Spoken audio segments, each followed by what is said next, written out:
அம்மா இப்போ என்ன பண்ணிட்டு இருக்க? என்னத்துக்கு ரெடி பண்ணி வச்சுட்டு இருக்க? பிரண்டை பொடி பண்ணலான்னு ரெடி பண்ணிட்டு இருக்கேன். பிரண்டை தொகையில அரைக்கலாம். தொகையில அரைச்சா ரொம்ப நாளைக்கு வச்சுக்க முடியாது. பொடி பண்ணிட்டோம்னா ஒரு 10 நாளைக்கு வேணும்போது எடுத்து போட்டுக்கலாம்.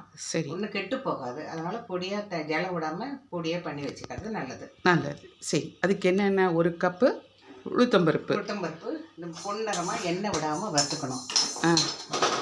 வறுத்துண்டு தனியாக வறுத்து ஆற வச்சுக்கணும். அப்புறம் கடலப்பருப்பு. அடுத்தது கடலப்பருப்பு. உளுத்தம்பருப்பு எவ்வளோ எடுத்துட்டோமோ அதே அளவுக்கு கடலப்பருப்பு எடுத்துக்கணும். கடலப்பருப்பு எடுத்து நல்லா அதுவும் பொன்னரமாக எண்ணெய் சரி, விடாமல் அது வறுபரட்டும். சிம்லேயே வச்சுக்கலாம். இப்போ வேணுங்கிறது என்னென்ன ரெடி பண்ணி எண்ணெய் வறுத்துக்கணும். கருப்பு வெள்ளை எது வேணால் வச்சுக்கலாம். ஆமாம், கருப்பு வெள்ளை வறுத்துக்கணும். அப்புறம் கருவேப்பிலையும் வரமிளகாயும் வறுத்துக்கணும். வறுத்துண்டு அது எல்லாமே எண்ணெய் விடாமல் வறுக்கணும். வறுத்துண்டு புளி கொஞ்சம் சூடு பண்ணிக்கலாம், ஒன்றும் தப்பு இல்லை. இந்த பிரண்டைக்கு மட்டும் நல்லெண்ணெயை விட்டு நல்லா கொஞ்சம் நிறையா பிரண்டை முழுகிற அளவுக்கு எண்ணெயை விட்டு நல்லா பொன்னரமாக வறுத்துக்கணும். வறுத்துண்டு அந்த பிரண்டை மட்டும் தனியாக எடுத்துக்கணும். எண்ணெயை வச்சுட்டு தனியாக எடுத்துக்கலாம். அந்த எண்ணெய் மூட்டு வலிக்கலாம் நல்லது. ரொம்ப வலி இல்லாமல் அந்த எண்ணெயை நல்லா இறுக்கி புழிஞ்சணும், இல்லைன்னா பொடி வராது. அதனால அந்த எண்ணெயை கை காலுக்கு தடவிக்கலாம். அதனால நல்லெண்ணெய் யூஸ் பண்ணுறேன். ஓ சரி சரி, ஓகே ஓகே. உப்பு பெருங்காயம் தேவையான அளவு போட்டுக்கணும். இங்கே இப்போ மிளகா காரத்துக்கு தகுந்த மாதிரி தண்டோட போட்டுண்டு வரமிளகா வறுத்து எல்லாத்தையும் பொடி பண்ணி ஜலம் விடாமல் பொடியாக அரைச்சோன்னா மிக்சி ஜாரு ஈரம் இல்லாமல் இருக்கணும். அப்புறமா கண்டெய்னரில் மாற்றும் போதும் அந்த கண்டெய்னரும் ஈரம் இல்லாமல் நல்லா காஞ்சிருக்கணும். காஞ்சிருந்து அந்த பொடி போட்டு வச்சோம்னா 10-15 நாளைக்கு வச்சுக்கலாம். சாதத்தோடையும் போட்டி எலும்புக்கெல்லாம் சத்து பிரண்டை பொடி. தொகையிலும் அரைக்கலாம். தொகையில் அரைச்சா சீக்கிரம் கெட்டு போயிடும். 2-3 நாளைக்கு மேலே வைக்க முடியாது. அதனால பொடி பண்ணி வச்சுக்கிறது நல்லது. அதனால தான் இப்போ ரெடி பண்ணியிருக்கேன். பாரு, கடலப்பருப்பு வறுத்து தாப்பாரு. நல்லா வறுந்துட்டா நல்லா வாசனை வரும். தீய விடக்கூடாது. ஆமாம், நல்லா வறுபட்டாது. இதுக்கெல்லாம் இந்த கெட்டியாக இழுப்பு சட்டி வச்சுக்கணும். அதாவது வானலியை இரும்பு இழுப்பு சட்டி வச்சுட்டா நல்லா வறுபடும்.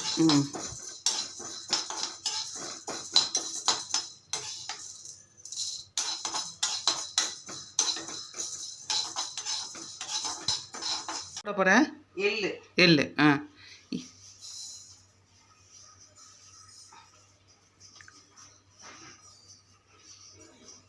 இது படப்படான்னு வெடிக்கணும். ஆமாம், படப்படம் தீய விடக்கூடாது.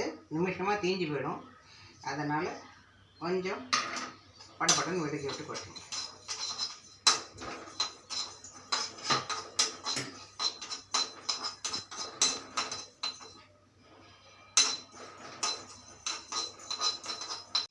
அந்த மாதிரி வெள்ளை வெள்ளையாக வருது. ஆமாம். Okay okay. ஒரு தீய விடக்கூடாது. எள்ளு போட்டிருக்கிறதுனால இறக்கும்போது 1 ஸ்பூன் வெல்லம் சேர்த்துக்கணும் இல்லையா? ஆமாம் ஆமாம்.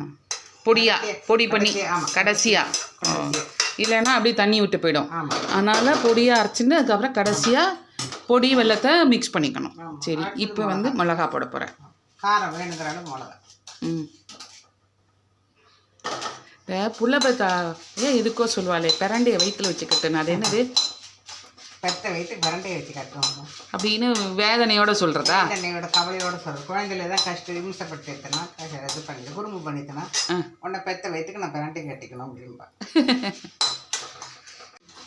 இந்த மிளகா வறுத்தாச்சு. கொஞ்சம் வறுக்கப்படும் போதே இந்த புளியும் சூடு பண்ணிக்கலாம்.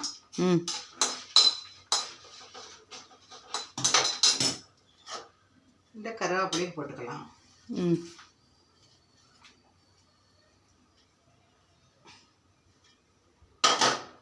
இந்த உப்பையும் போட்டுடலாம்.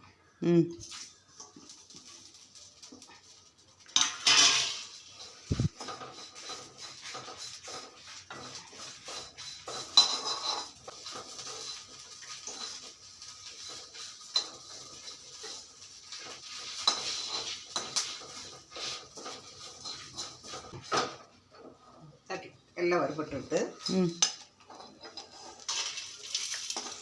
எல்லாத்தையும் ஆற வச்சுக்கணும். ஆற வச்சு பொடி பண்ணணும். அவ்வளோ அப்படியே போட்டுறக்கூடாது. ஆற வச்சு நல்லா ஆற வச்சு பொடி பண்ணிட்டு கடைசியாக வெள்ளத்தை போட்டு ஒரு சுற்றி ஒரு பட்டுட்டு அடுத்தது நல்லெண்ணெய் நல்லெண்ணெய் நிறைய விட்டுக்கணும். ம் ம் காமி அது காமிச்சு இங்கப்பா. ஓகே, நான் ஊற்றிருக்க. இப்போ பிரண்டையை போட போகிறேன். ஆமாம். ம் பிரண்டை நல்லா அலம்பி வச்சுக்கணும். மண் இருக்கும். ம் நல்லா அலம்பி இப்படி பொடி பொடியாக கட் பண்ணிட்டு இந்த சைடில் இருக்கிற முள்ளாக இருக்கிறதையும் எடுத்துடணும். எடுத்துட்டு நாரெல்லாம் எடுத்துட்டு நார் இருக்கும். நார் எடுத்துட்டு நல்லா பொடி பொடியாக கட் பண்ணிக்கணும். நல்லா வதக்கணும். ரொம்ப நேரம் ஒரு 5 நிமிஷம் வதக்கணும்.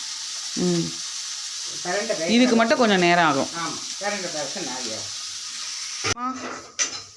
நல்லா ப்ரௌன் கலர் வந்துடுச்சா? பச்சை கலர் மாதிரி ப்ரௌன், லைட் ப்ரௌன் வந்து. காமி. ஓகே, இப்போ இதை எடுத்து ஆற வச்சிடணும். ஆமாம். அடுப்பை அணைச்சிட்டு தனியாக ஒரு தட்டில் ஆற வச்சிருவேன். அதுக்கப்புறம் ஆறினதுக்கப்புறமா மிக்ஸி ஜார் போட்டு முதல்ல கடலைப்பருப்பு போட்டு மிளகாத்தெல்லாம் பொடி பண்ணிட்டு அப்புறம் பிரண்டை போட்டு பண்ணிவிட்டு கடைசியாக இறக்கும்போது துளி வெள்ளத்தை போட்டு பொடி பண்ணி எடுத்து வச்சுட்டா பிரண்டை பொடி ரெடி.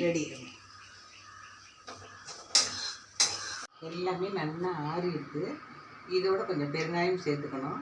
இப்போ நான் இதை முதல்ல உளுத்தம்பருப்பு மிளகாயை அரைக்கணும். அரைச்சிட்டு உங்களுக்கு காமிக்கணும். இப்போ இந்த மாதிரி கோர்ஸாக அரைச்சிருக்கேன்.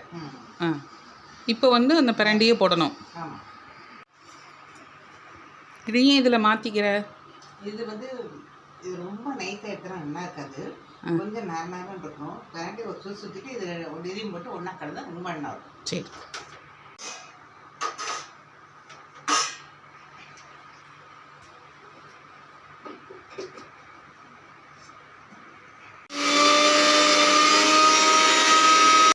இப்போ பிரண்டை அரைச்சிட்டேலு அரைச்சிட்டேன். தனியாக இது ரெண்டும் ஒன்றா போட்டு கூட அரைக்கலாம். அது இது வந்து ரொம்ப நைஸ் ஆகிடும். நைஸ் ஆனால் நல்லா இருக்காது. அதனால் அது தனியாக அரைச்சி இது தனியாக அரைச்சி ஒன்றா கலந்துன்றோம்.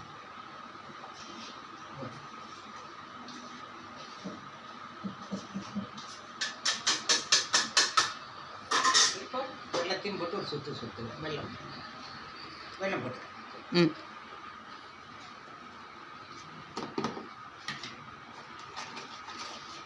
வெல்லம் வந்து பொடி பண்ணி வச்சுருக்கேன். பொடி பண்ணி ஏற்கனவே முன்னாடி பொடி பண்ணி ரெடியாக வச்சுட்டுருக்கேன். எப்போவுமே டப்பாவில் வெல்லம் வாங்கிட்டா பொடி பண்ணி வச்சுருந்தா அப்போதைக்கு ஈஸியாக இருக்கும். வெல்லம்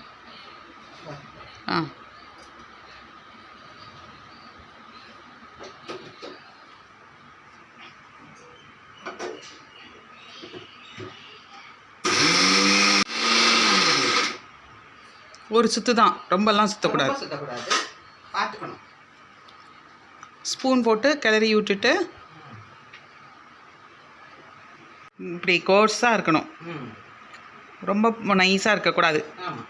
சரி, ஓகே. தேங்க்ஸ்மா.